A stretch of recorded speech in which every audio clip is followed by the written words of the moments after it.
What's up, friends? So here I'm today talking about the Russian keyboard and what it can teach us about success in life.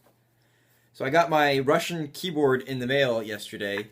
This it goes over my regular keyboard, and with hitting some settings on the Mac, I can change my computer to accept Russian inputs and type in Russian. It's it just fits on, and it's so close to the way we normally type, yet so far away. Interesting thing about the Russian alphabet is it's got 33 characters. Some of them are the same that we have in English. Some of them maintain their original sounds as we have in English. Some of them are the same characters but with different sounds. So like a P is an R. H's are N's, and Y's are oohs, and E's are yes, and then we got these alien characters like the three. That's like a Z, and then we have the I think that's what they use for the euro. No, it kind of almost looks like a backwards euro sign. That's like a eh. Yeah, so there's a lot of different characters. Some of them look the same. Some of them are completely different. Some of them look familiar, but they're deceptively not familiar. And every time when I sat down and tried typing on this keyboard for the first time, I tried to type a word, and just the word like my brain hurt because I thought it was something, and I look and it's completely different, and it was just really painful. After like 20 seconds, I got a headache, and my body was like, "Yo, just don't do this to me. This is too painful. I don't want to sit here and do this."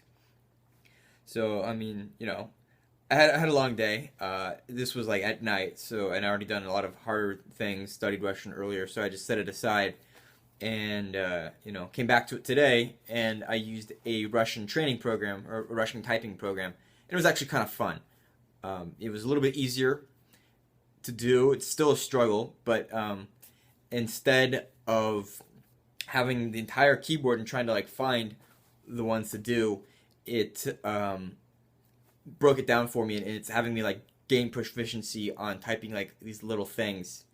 Just it's starting off with 5 letters, and it's like are spending a lot of time on these 5 letters, and that's actually pretty enjoyable. It's fun. I feel my a lot more comfortable continuing now.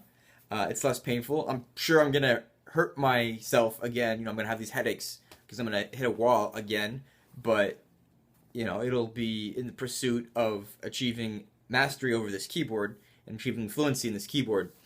So it's worth it to me to go through the pain. A lot of language learners, though, they get this pain.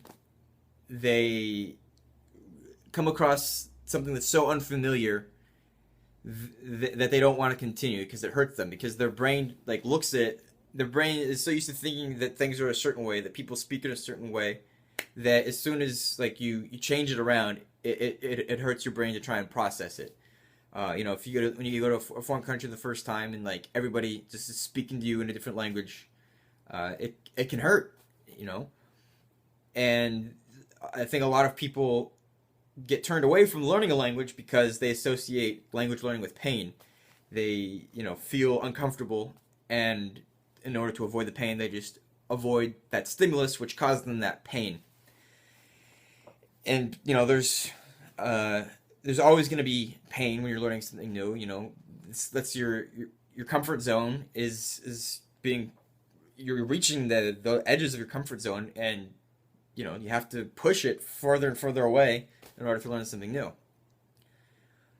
What separates people who are successful in language learning and in life from those who are not successful is the degree to which they are okay with dealing with this pain. Their attitudes towards this pain. Do they look at it as part of the process, accept it, and move forward? Or do they look at this pain as bad and evil and avoid it at all costs?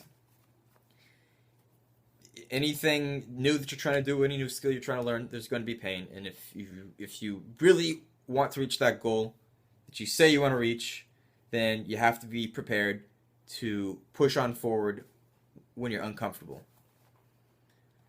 So I want you to think about now the last time you were trying to learn something new.